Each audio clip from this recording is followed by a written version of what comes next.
انسانیت کی خدمت اور شعبہ ہومیوپیتھی کے فروغ کے لیے ہومیوپیتھک ڈاکٹرز ایسوسی ایشن پاکستان متحرک راولپنڈی میں منعقد ایک اہم اجلاس کے بعد ایسوسی ایشن ایک نہایت قابل تحسین اقدام اٹھاتے ہوئے حاصل پور میں خصوصی معذور بچوں کے لیے فری میڈیکل کیمپ کا انعقاد کیا ہے۔ اس اجلاس میں ملک بھر سے آئے ہوئے سینئر ہومیوپیتھک ڈاکٹرز بشمول ڈاکٹر محمد رمضان جنجوعہ، ڈاکٹر واصف حسین، ڈاکٹر فدا حسین اور دیگر نامور ڈاکٹرز نے شرکت کی،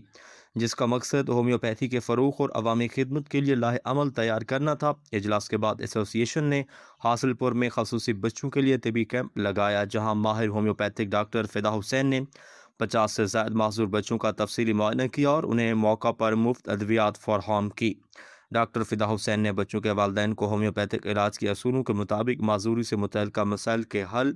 اور بچوں کی صحت میں بہتری لانے کے لیے خصوصی رہنمائی بھی فراہم کی۔